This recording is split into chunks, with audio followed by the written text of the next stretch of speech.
Hello, everyone. Welcome to a Wall Street for Main Street podcast. My name is Mo Dawood, and today's special guest is Axel Merk. He is the President and Chief Investment Officer of Merk Investment and manager of the Merk Fund. Mr. Merk, thank you for joining us today. My pleasure. Good to be with you. Okay, great.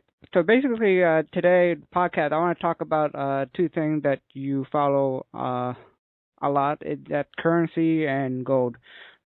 So the first part of this podcast, I want to talk about the ongoing currency war that's been going on globally.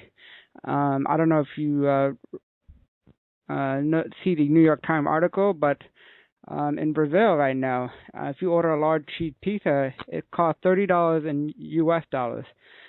And, you know, this U.S. Times article was talking about inflation in Brazil.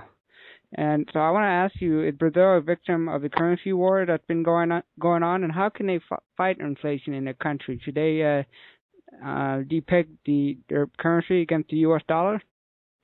Well, you're raising a host of issues here, and it is Brazil that actually coined the term currency war. They first started it, and when everybody wanted to invest in Brazil, they introduced capital controls, introduced a bunch of taxes to make it as inconvenient as possible to invest in Brazil. And now that money doesn't exactly want to go into Brazil, they suddenly say, oh, we're an open economy, please give us your money. It doesn't work that way. You cannot have your economy run in the long run when you tell folks, don't give us your money when you have a storm of capital in and then turn around. One of the beauties, by the way, about the U.S. dollar, to mention something positive about the U.S. dollar, because I'm sure we'll touch on a bunch of risks in the U.S. dollar, is that you can take your money out. One of the reasons why people put a lot of money into the U.S., because at the blink of a second, if you don't like it anymore, you can take your money out. Brazil has had too much inflation for a long time, and the reason is their monetary policy is just not tight enough. When things were going well, we never invested in Brazil, and we told people, if you like a commodity currency, use the Australian dollar. And on just about every metric, Australia always beat Brazil. And then when things were turning bad, well, Australia is still the better place to be if you want to be in commodity currencies. The problem in Brazil is they're in the mindset of the 70s. They think exports, commodity exports, is the only thing their commodity is based on. They actually have a very diverse economy. They wouldn't need to put all these things into place to make it difficult and sometimes and then attract money and other times. If they just had an open society and stopped manipulating the currency as much, then they would do just fine. The problem that Brazil has and many other countries have is that they're trying to blame foreigners for their own problems internally. So you were talking about Brazil, and you made interesting points about Brazil manipulating their currencies and their monetary policy is out of control. And I believe other countries throughout the globe is having the same problem. We have the central bank manipulating currencies. The monetary policies are not very strong, which cause a lot of inflation, not only in Brazil, but a lot of other countries. And one of the consequences I noticed about the currency war is a lot of protests that's been going on, especially in Brazil and even the Middle East and Egypt. I mean, one of the main reasons there's more protests in Egypt is because the economy is so poor. Do you agree? Well, you're mentioning two things here. And one is other countries joining currency wars and so forth. And let me give you some thoughts on that. You may not like the policies we have in the U.S., in Europe, in Brazil, or any other place. You may not like what our policymakers are up to on the monetary, on the fiscal side. But the good news is that we think they're quite predictable. So you kind of know what Obama, or Bernanke, Janet Yellen, or Draghi at the European Central Bank, or Merkel in Germany, or Kuroda in Japan are up to. And so with that, as far as investors are concerned, we think you can actually stay ahead of the game because they are so predictable. And so that's just to answer that one question. The other one you're mentioning is protests. Well, that's actually a very big topic, dear to my heart. If you think about the one consistent theme throughout the world is that over the past decade, real wages in many parts of the world haven't really kept up with inflation. And in the U.S., when real wages don't go anywhere, well, we have people flock towards the Tea Party on the right or towards the Occupy Wall Street movement on the left. In the Middle East, when you have food and energy inflation and people can't feed themselves anymore, you have revolutions. In Japan, when you have deflationary forces play out, when you think there's stagnation, well, you have a populist leader, Prime Minister Abe, that's getting a 2/3 majority in the lower house. It's all part of the same theme. The only exception there might be Germany, where it's in Germany the only place where austerity appears to be selling, and Merkel is the most popular leader in Germany. But generally speaking, this is all part of the same theme, and of course, the blame is deeply rooted in monetary policy. Central banks throughout the world have contributed to try to push economies into overdrive. Now, obviously, that doesn't work in practice, but what does happen is that you encourage an overproduction of goods. With that, those gadgets are cheap. With that, commodity prices are high. With that, businesses in the U.S. in particular are squeezed because they have no pricing power, and that means they have to accelerate the outsourcing. So central banks, with their best efforts in trying to print money to jumpstart economies, are in fact just eroding the purchasing power of people and are debasing the purchasing power of what the people's savings have. And that is a big contributor to the social dissatisfaction that we have throughout the world. And that's a great point. And, another country that's involved in the currency war is the Bank of Japan. And the Bank of Japan right now is printing money like crazy. I believe it's about $150 billion per month, the QE program that they're running over there. And so far, the yen has fallen 11% against the U.S. dollar year to date. A lot of people like Kyle Bass is predicting that the Japanese yen will be the first currency to collapse in this currency war. Do you agree or disagree with that? Our price target for the yen is infinity, which means we think the yen is going to be worthless. So I'm very much on board with Kyle Bass on that one.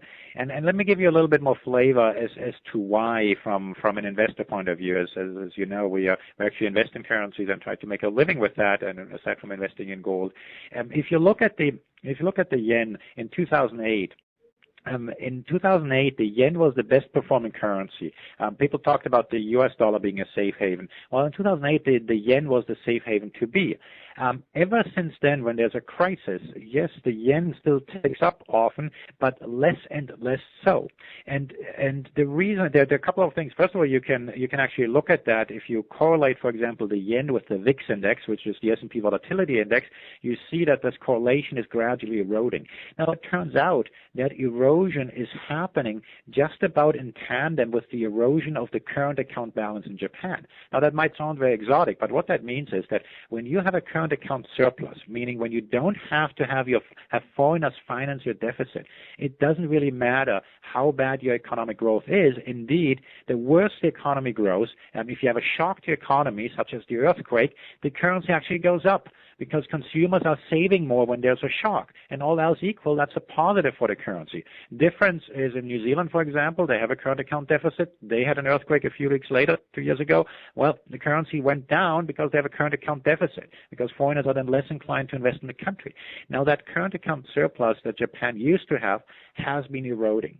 And now we're just about at the stage where the surplus is gone. We've had a couple of months of deficit already, and clearly it's not a straight line down. But the point here is that the yen cannot rely anymore, the Japanese cannot rely anymore on the safe haven status. At the same time, policymakers are not aware of the change dynamics.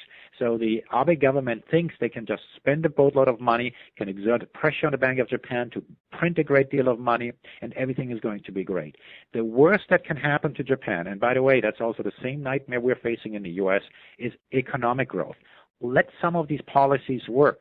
Let the economy kick into higher gear, and good luck trying to contain the yields in the bond market. That means the central bank will step in, the Bank of Japan will step in to put a lid on the yield, and the valve is going to be the currency. You have a government that's gung-ho on spending. The best way to ramp up government spending is with military spending. They have a green light to do that, and so this is unleashing dynamics that cannot end well for the yen. It doesn't mean the yen is going to go down the drain tomorrow, but over the coming years, we don't see how the yen can survive this. And also, Japan has a demographic problem as well. I mean, their demographic is from the older generation. Not many, their demographic doesn't represent a lot of the younger people that they have there, and a lot of the older people are retiring, and so therefore there's not much private sector demand for the Japanese bond. So I wanted to ask you, do you believe Japan is trapped? Do you think that the central bank will be forced to create more yen to buy up the Japanese bond? They will, but not because of the aging population. The aging population issue has been around for a long time, and the reason why it hasn't played out is because the Japanese actually love to work. The Japanese are working much longer than most other folks around the world. They have the longest average working life in the developed world. That doesn't mean it isn't a problem. It doesn't mean it will ultimately cause a major problem. But timing and investment based on the aging population in Japan has proven to be very difficult. We think it's going to continue to be very difficult. But yes, trapped they certainly are, but they're more trapped because of the other factors that I mentioned, that they simply have to spend to grow, and they cannot possibly have enough revenues to continue financing the deficit should interest rates rise. Look in the U.S. how we panic when interest rates go up a full percentage point. Well, the Japanese have a much higher debt to GDP ratio, and at the same time, interest rates are much lower. And so let interest rates move up. Now, that isn't a problem overnight because they don't just hold treasuries. The debt portfolio has a duration of a couple of years. But still, those things are at some point going to be a big problem, and it's not the math that really matters, it's the perception that matters. In the Eurozone crisis, Spain, for example, had very prudent debt management, yet the market pretty much lost confidence, and once the market loses confidence, well, good luck trying to contain that. And in Japan, where you have an activist central bank, well, the Bank of Japan is going to be intervening, and there will be some valves, and that valve that has to be there, in my view, is going to be the currency. And also, if you look at the UK, the Bank of England just brought on a new chairman, Carney, who promised that he will continue the stimulus and money printing. Do you believe the British pound is in danger due to the Bank of England adopting the same policy as Japan? Yeah, and before we go too much further, as you can kind of see here, the pattern, you haven't mentioned Europe yet, where, by the way, we're more positive on Europe than many others. We sometimes cynically said we've never had a Eurozone crisis. That's the good news. The bad news is we have a global crisis, and Japan may well be the next candidate, then the UK, then the US, but of course the order could be different. The British economy isn't that huge, and so Britain is vulnerable from that point of view. Mark Carney, as the current head of the Bank of England, the former head of the Bank of Canada, had potentially introduced a notion of nominal GDP targeting in the UK. Now, with that, expectations were that he would be very dovish, that he would go out on the printing spree in the UK. The thing is about the UK, though, is you can't just go in there and say, hey, I'm going to have these new policies. It's going to take a year or so before all the board members are going to be replaced with Carney-friendly folks. And so at this stage, Carney has come out amongst others, with a statement just a few days ago where he said he's not going to repeat what he thinks are the Japanese mistakes, amongst others, of raising interest rates too early. But he has all what he calls knockouts. So all these different conditions and terms he's posing on that, mostly to appease the constituencies that he has on the board of the Bank of England. And so the market has taken that as saying, oh, I guess he's not going to be quite as dovish as we think. And so with that, the sterling has had some reprieve, and the sterling has gone up a tad in recent days. We think, though, that ultimately Carney will be determined to use the printing press to try to stimulate the domestic economy. It's not going to work very well in England in particular. We've had stagflation for some time. Inflation is not under control there. It's not rapidly out of control, but it's much higher than the target is. And those issues are not going to be fixed, especially not in the context of all the other problems we have. Because, mind you, we might be talking about the Japan problems. Well, Japan is no Cyprus.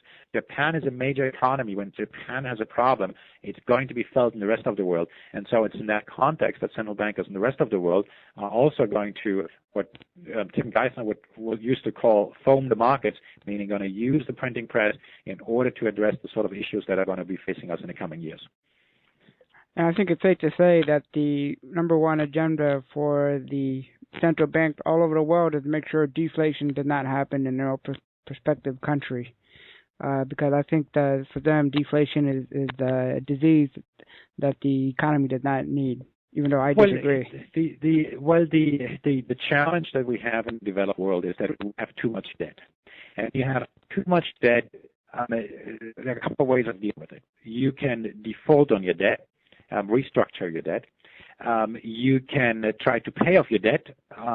You can try to outgrow your debt, so as a percentage of your economy it is less, or you can inflate your problem away. And in different parts of the world, central banks have a cultural bias to addressing those things differently. In Europe, it turns out that austerity and restructurings are more popular than anywhere else. And in many other parts of the world, it's inflation. Now, as you point out, deflation is the enemy of anybody who has too much debt, because your debt is going to weigh more on you. And if you look at the U.S., so to draw this discussion a little bit towards the U.S., whenever inflation expectations have come down in recent years, we've had another round of quantitative easing. And sure enough, earlier this year, the Federal Reserve came out with this taper talk. Well, since then, Bernanke has done a U-turn and said, well, I really only said those things because of irrational exuberance in the markets. He didn't use the term irrational exuberance, but that's exactly what he was referring to. And sure enough, now he's putting in disinflationary concerns into the FOMC statement. And so with that, inflation expectations are coming back up, all still at a very low levels. But it is correct. When you have too much debt, you don't want deflation. And so that's what the central banks are trying to fight. And that's why they tend to be using the printing press to address those sort of challenges. Okay, that's an excellent point, and I agree with you there. So I want to talk about the Eurozone and what's going on there. Now, Germany has an election coming up, and that, I think, could have an impact on what happened to the euro. So in relation to the German election, if Angela Merkel loses, do you think Germany will continue to support the pig countries with the bailout and stimulus? Well, a couple of things. First of all, I think the German election is way overrated. Everybody says it has a huge impact on how Europe is going to move going forward. I couldn't disagree more. And the reason I couldn't disagree more is because the Germans are Germans no matter who is going to be in charge. There are going to be nuances that are different. If the current coalition government doesn't win, the almost certain outcome is a grand coalition. Well, grand coalitions aren't that great because everybody wants to always show how they're different, and that's kind of difficult when you have everybody work together. But at the same time, the Democrats, that's the opposition in Germany, a few years ago, they started talking about the Marshall Plan for southern Germany. So if anything, we're going to have more pro-growth policies. At the same time, everybody always acts in their perceived self-interest, and I'll say perceived because sometimes they don't really know what's good for them. But still, Germany doesn't want to write a blank check no matter who is in charge. Let the left be in charge or the right be in charge. And so one of the things that we've been very critical of in Europe is Germany is pushing against the banking union. Now, they push against it on the one hand for the right reasons, because they certainly don't want to give a blanket guarantee for all the deposits in the Eurozone. At the same time, we need a central bank regulator to be able to seize insolvent institutions, because we've seen that the local regulators are just not strong enough to dismantle and restructure the local institutions. So what needs to happen in Europe all the time is that the market has to do the dirty work, meaning that people are voting with their feet, they're taking the deposits out. With that, the banking system is shrinking. It's a more painful way of doing it, and it also works. Now, more broadly speaking, though, about my views on the euro, last August, we published a piece that talked about Draghi's genius, and then earlier this year, we said that the euro is cursed to move higher. Most people may not be aware, but last year, the euro beat the US dollar, and year to date, the euro is the best performing currency of the major countries, beating the dollar as well. So our cleanest shirt, the US dollar, under last year, all these messages and so on, and has underperformed it year to date as well. A couple of reasons for that. One is, when we published this piece about Draghi's genius, which is, by the way, available on our website at merkinvestments.com, what you have is you suddenly had a process imposed by the European Central Bank. It might not have been a very good process. It's this process where the weak countries ask for help, the strong countries help them in return, and then the European Central Bank is going to jump in and act more like a Federal Reserve. But there was a process. With that, you can price the risks. You also took some tail risks away. Before that, you had a bunch of heads of chicken around, and then sure enough, you went down because you didn't know what was going on. And what has happened since, very importantly, two things. One is, whenever there's crisis, such as the Cyprus crisis, I'll be glad to talk about in more detail, but the important thing is, even at the peak of the Cyprus crisis, Spain had a treasury auction they had the deal since the early 90s, which means there is no contagion anymore in that sense, that at least the market says there's no contagion anymore. And when there's a problem somewhere, it doesn't mean that the euro as a whole is to sell off. And it's only normal that initially you have a wholesale selling and then the market becomes more differentiated. But the real reason why the euro is cursed to go higher, on top of all of that, is that whereas we talk about taper in the U.S., the Europeans are actually doing it. And they're not doing it because they want to, but because culturally the European Central Bank is more demand-driven. The banks had taken out over €1 trillion in loans from the European Central Bank and are paying back those loans. So liquidity is being mopped up in the Eurozone. And at the same time, we continue with QE in the U.S., in Japan, and the U.K. So they're just stuck there, cursed to go higher. Draghi, the head of the European Central Bank, like it, is trying to use every opportunity to talk down the euro, but it doesn't work. Well, after the taper talk started, Draghi went out on all assault on the euro. The euro went down, and then when Bernanke did this U-turn, the euro went up by 4 cents within the 48-hour period, because Bernanke pretty much took the air out of the balloon that Draghi had tried to create to provide the illusion of a euro. We think the euro will have to be substantially higher simply because they're not doing what everybody else is doing. They can't. They're stuck with a stronger euro, and the reason why it's a negative for them because they like to have exports as much as anybody else is having. And finally, one other currency I'd like to discuss is the U.S. dollar. Now, we discussed Brazil and how they're pegged to the U.S. dollar, and also we have China that's pegged to the U.S. dollar. And with the money printing that the Federal Reserve is doing, in consequences, they are now importing the inflation from the U.S. So I wanted to ask you, why are so many developing countries willing to maintain the U.S. dollar peg when they just should unpeg it so they don't have to deal with this inflation that's being imported from the U.S.? The dollar is not pegged to the dollar. They do intervene. They don't like it when Brazilian real and so forth. The renminbi, the Chinese renminbi is a managed peg. But if you think about it, if you're a business person in Hong Kong or China, you would love it if there was no exchange rate risk because it's easier to conduct business. And so obviously the business would prefer to have a fixed exchange rate. And also it takes many years to learn how to manage a business, especially a global business, when you have free-floating exchange rates. And the best way, of course, to manage with currency risk is to have local revenues and expenses offset. And both German and automakers have looked at. They have domestic manufacturing in the U.S. so that they can manage that currency risk much better. But of course, it has never stopped the makers from doing that. Now, the reason why a fixed exchange rate regime doesn't work is because, especially when your exchange rate is too weak, it creates domestic inflationary pressures. And the governments are going to put up with that as long as social stability is not jeopardized. And a country such as Vietnam can only compete on price. And as such, they've had competitive devaluations, whereas China can compete on value these days. They have moved up the value chain. And for them, it is these days the lesser of the evil to allow the currency to depreciate to deal with domestic inflationary pressures.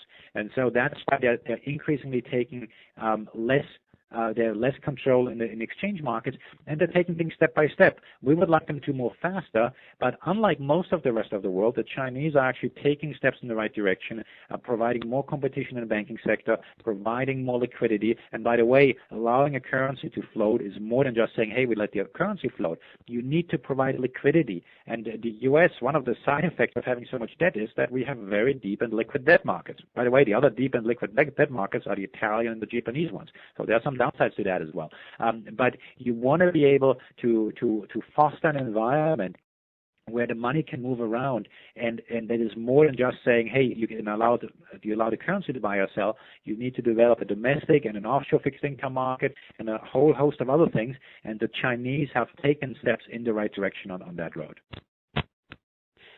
And one final topic I'd like to discuss before I let you go is gold.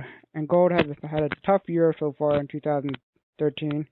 And a lot of people are wondering when gold will go higher and how. So I wanted to ask you, what do you think will be the catalyst that will move gold higher? And do you think we need an Armageddon type event like a Lehman Bank collapse to have gold to move higher again? I don't think so, and I don't think we're going to get a Lehman-type event anytime soon because we know the playbook of central bankers these days, and so we're not going to have an exact repeat of the same crisis.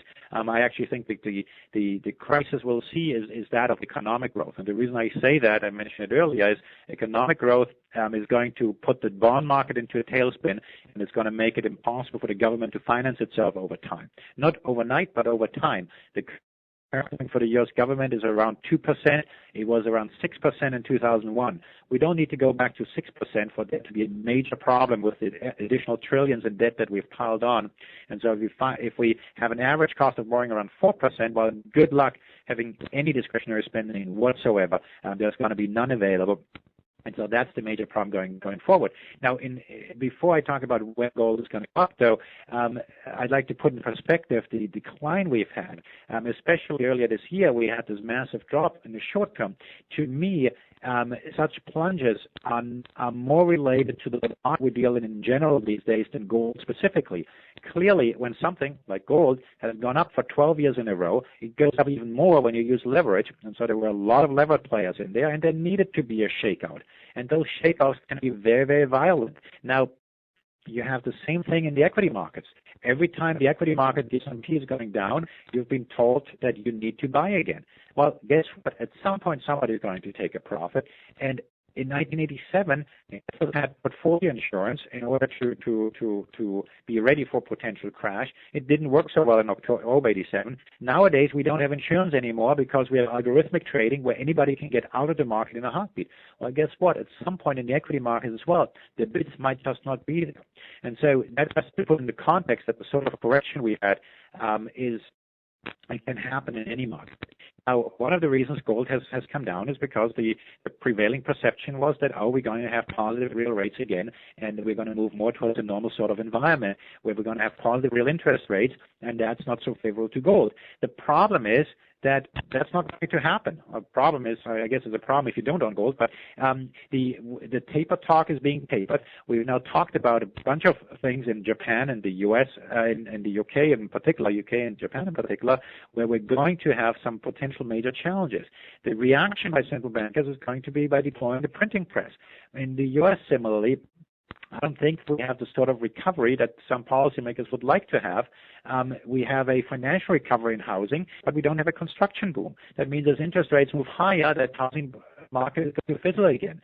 Similarly, our unemployment rate, the headline numbers are okay, but amongst others, for example, the labor participation rate is going down, and it's not that it's because of our aging population. Elderly people are actually working more. It's the young people that don't find jobs, and young up to 55, those are the kind of in the prime working years. And those are all symptoms that we don't have what our Fed would like to call escape velocity. So whenever the rates go up, and the rates want to go up, we're going to have excessive headwinds to the economy, which means we have to then double down on easing again, and that's the sort of driver that's going to keep gold moving higher. We have bought gold as the gold was coming down. We like it when there's volatility in gold because that gets rid of the weak hands. If you like something, you should enjoy the price coming down because you can buy more of it. And so I personally have a lot of gold, and then on top of that, in our investments for our mutual funds, we also use gold.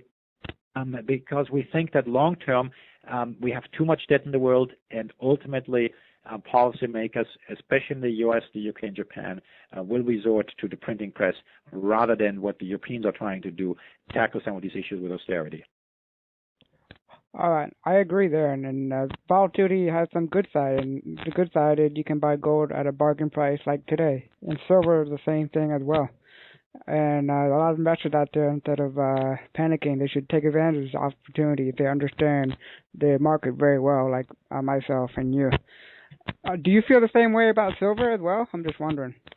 Well, first of all, I'm not authorized to give specific investment recommendations, so I can discuss the forces here, and I can say what I have done, and I can only say investors should consider doing that. I can't tell them, please buy it at this level. Silver, unlike gold, is more volatile. The reason is, amongst others, and gold, by the way, is the least volatile of the commodities, and part of the reason is that silver has more complex dynamics because of its high industrial use. A lot of people say that in the long run, silver is going to outperform gold because of that additional volatility, and that may well be the case. I happen to focus on gold, and the reason is because I actually don't like volatility so much. Currencies, unlike their reputation, are less volatile than either equities or bonds. When the euro moves a full cent from 132 to 133, it makes the headlines because it's a major move in the currency markets, but on a percentage basis, it's actually a very low move. And so I'm more comfortable with the low volatility that the currency space has, and then I take on the volatility of gold. But then when it goes to other commodities, it's just for my personal taste too volatile. But do I think that silver can outperform gold in the long run? Yes, I can. It's just that I like to be able to sleep at night, and because I have substantial holdings of gold and currencies in my personal portfolio, I'm just happy with that sort of risk profile, and I'm not looking to add on the additional risk profile for other commodities. But yes, of course, we do follow silver very closely otherwise. Oh, great. Well, Axel Merk, I appreciate taking your time to come on for a podcast.